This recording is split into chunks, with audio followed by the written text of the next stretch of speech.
Alright, got the pedal assist off.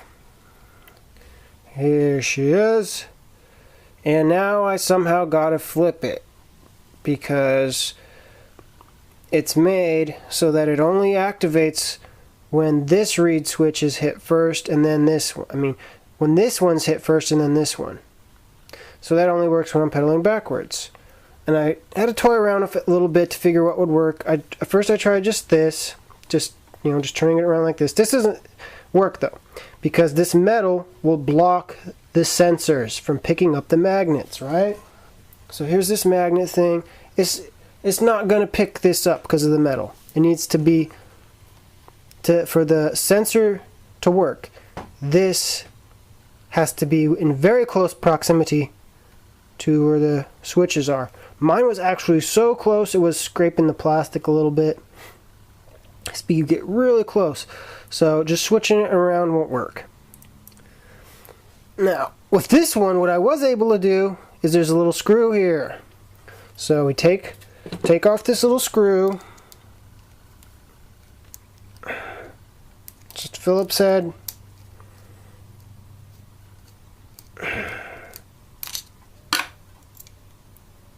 Here's the ring. Again, this is not an electrical component of the pedal assist. It's just to secure it to the bike. That's what it's for.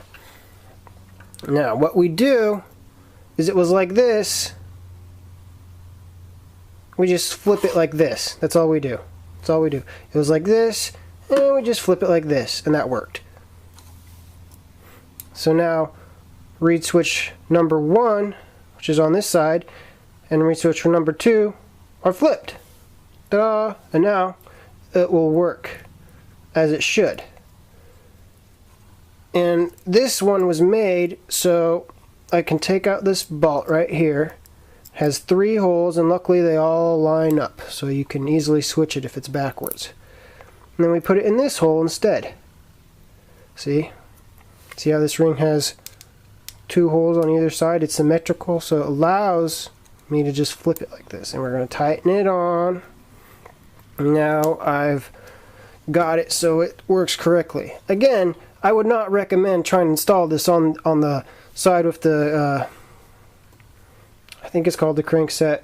The side with all the gears here. You know, there's not room on that side on my bike anyways. I have to do it on this side. So then we're going to put this back on there and then tighten and wedge it between the bike frame and the cup. So we're going to have to get this cup ready. Okay, first I like to pre-cut some Teflon tape to protect the threads between the bike frame and the cup. Just based on what I've read on bike forums, I'm not like a bike mechanic. They might use something special and expensive. Some people I've heard use grease to protect the threads. If you're using Teflon tape like me, you want to find out, remind yourself which way it threads in. It threads to the right, duh. And you want to put the tape on the opposite way so it doesn't unravel. Because if it unravels in there, I'll just make a big mess and I won't really protect the threads. So we're going to want to install it and wrap it around this way, so then when we tighten it in, it doesn't unravel, right? So make sure that's all nice and flush on there. So I got this ready.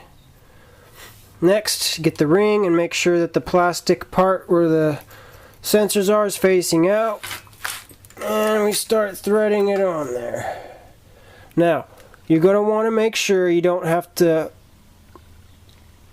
if you start turning the cup the opposite way, the Teflon tape will get all unraveled and stuff. So try to not have to do that. You're going to need this sensor as far back this way as possible, because as you tighten it, it's going to want to turn this way, right?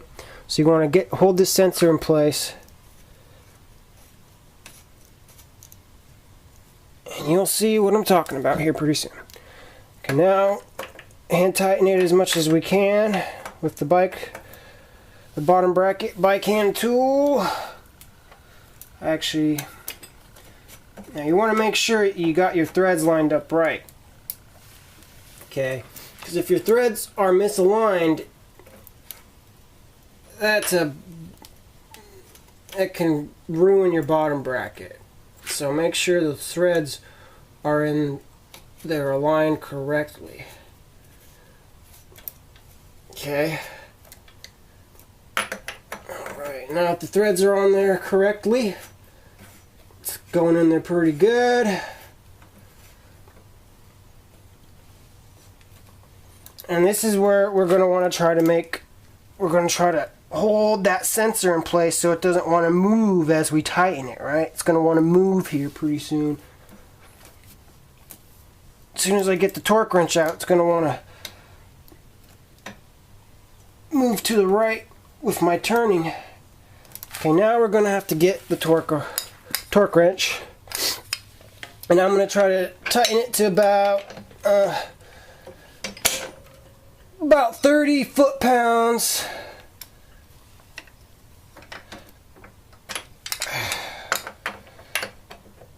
It'd be nice if this was a nicer torque wrench, but I'll do with what I got here. See, this is the point where it's going to start wanting to move.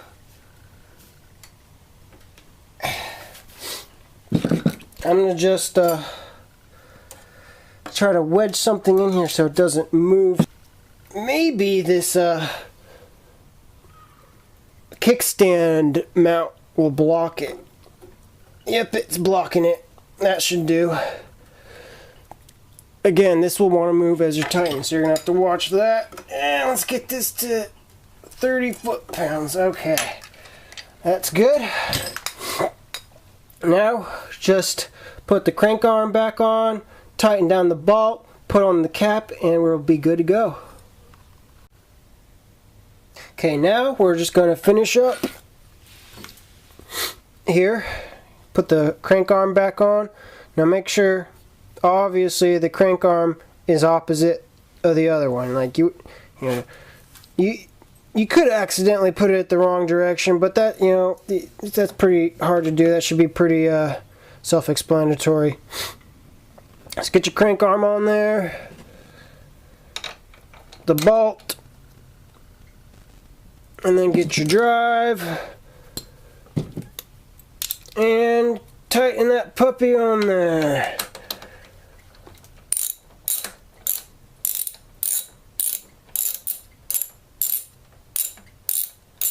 And I think it's getting in there. Okay, there. It's getting on there now.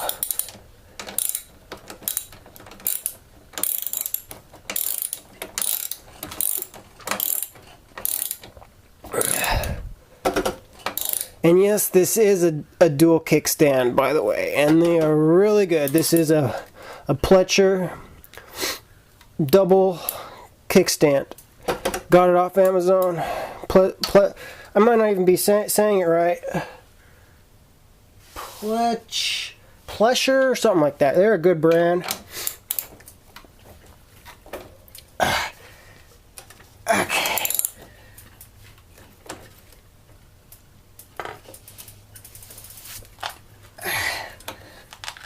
That pedal on there.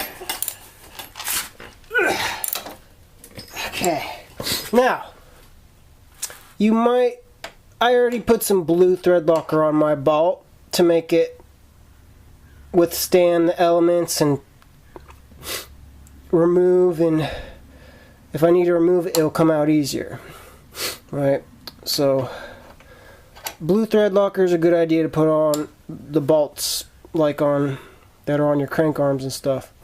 The blue kind. The red kind, you need a heat gun to get the bolts off then. Keeps the threads nice. So now the crank arm's on there. Go ahead, put your little cap thing back on there. Just pop that baby on there.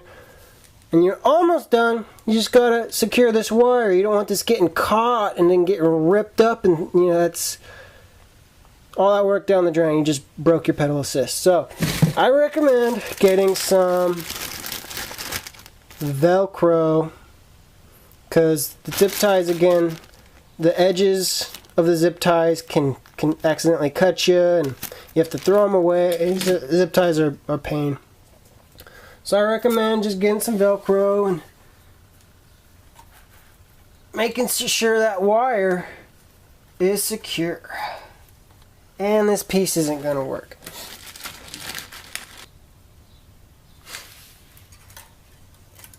I'm out of Velcro, so I'm just going to use a zip tie.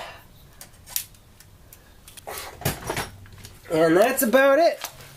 Go ahead after you do this and test out the e-bike. Again, I recommend you have motor inhibitors, and be prepared for it not to work exactly as you might expect, because when I tried mine, again, I put it backwards and then it was activating when I was pedaling backwards, and so be careful when you test these babies out. E-bikes in general. Helmet is a good idea, and as always, keep building, and good luck.